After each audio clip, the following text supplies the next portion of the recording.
Halo adik-adik, perkenalkan nama saya Merliana Humuri. Kali ini saya akan menceritakan kisah dari Ladobuki dan Tadobuki. Di sebuah desa di Pulau Sabu, hiduplah kakak beradik yang yatim piatu.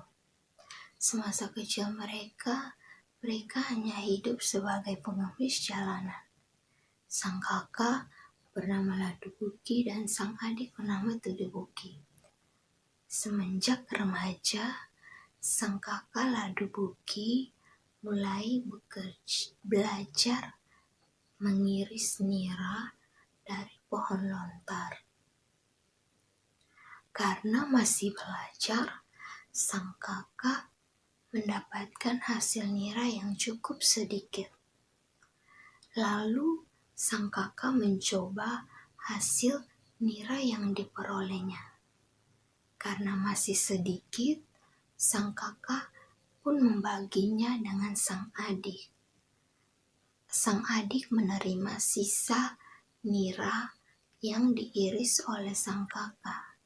Namun, sang adik tidak pernah melupakan anjing kesayangannya. Ia membagi sisa nira yang diminumnya kepada sang anjing peliharaannya. Di waktu yang cerah, sang kakak mengajak sang adik untuk mengiris nira di pohon lontar. Sang kakak memanjat nira pohon lontar untuk mengirisnya di atas, dan sang adik bersama anjing kesayangannya menunggu di bawah pohon lontar. Karena hari begitu cerah, sang kakak mendapatkan nira yang cukup banyak. Sang kakak pun membaginya dengan sang adik. Namun, cara apa yang diberikan sang kakak untuk membagi niranya? Sang kakak menuangkan nira dari atas pohon, sedangkan sang adik membuka mulut dari bawah pohon untuk menerima nira tersebut. Tiba-tiba ada yang terjadi. Pisau yang berada di saku sang kakak jatuh dan menimpa mulut si adik hingga berdarah. Sang kakak turun dari atas pohon tersebut dan melihat adiknya sudah berdarah. Tetapi apa yang dilakukan sang kakak? Sang kakak menguburkan adiknya di bawah pohon lontar tersebut dengan berlumuran darah di mukanya. Tetapi karena merasa ketakutan, sang kakak hanya berdiam saja. Sang kakak menguburkan adiknya di bawah pohon lontar. Lalu sang kakak Ladobuki pergi dan pulang ke rumahnya. Namun anjing kesayangan dari Tadobuki itu meraung-raung, menggaruk-garuk tanah yang menutupi sang tuan kesayangannya, yaitu Tadobuki. Sang anjing menjilat-jilat darah yang berada di tubuhnya Tadobuki. Tiba-tiba sang tuan Tadobuki mulai sadar karena sang anjing telah menjilat lumuran darah di tubuhnya Tadobuki. Karena Tadobuki tahu bahwa kakaknya Ladobuki pergi meninggalkannya begitu saja. Lalu Tadobuki mulai memanjat pohon lontar dan mengiris nira dari pohon lontar tersebut.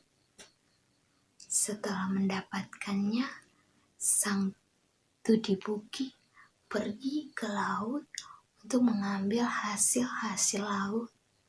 Setelah mendapatkannya, sang adik Tadobuki membawa nira dan hasil laut itu pergi ke kota dan menjualnya.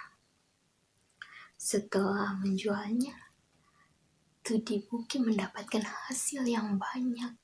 Dia menjadi orang kaya.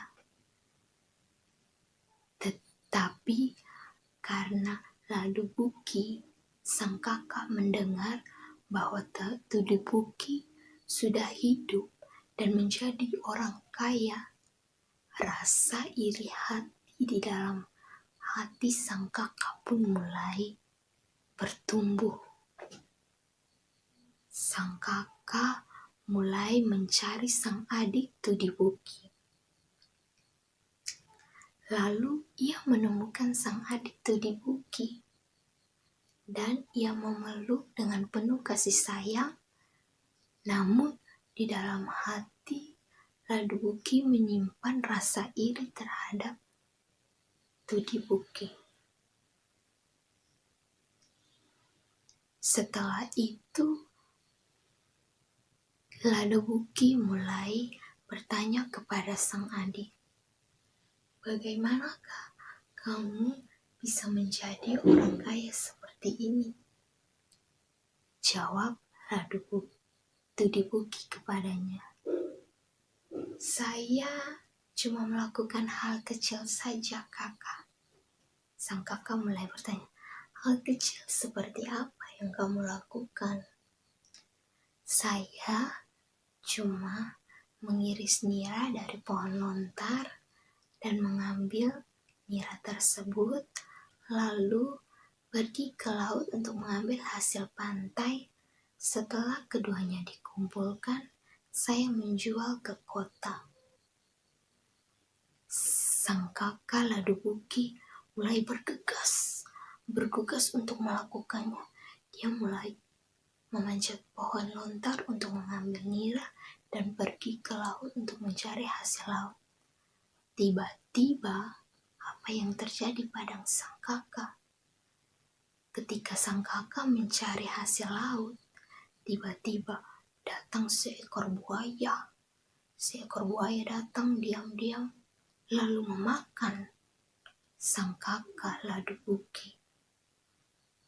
Dan sang kakak Ladubuki pun tewas dimakan oleh buaya di laut. Baik adik-adik, pesan dari cerita kisah Ladubuki dan Tadubuki adalah yang pertama, tidak boleh iri hati terhadap sesama kita, kakak adik, dan orang-orang di sekitar kita. Yang kedua, tidak boleh serakah. Itu adalah hak milik orang lain. Kita tidak boleh mengambil hak milik orang lain. Semoga cerita kali ini bermanfaat buat adik-adik. Bye-bye. Terima kasih.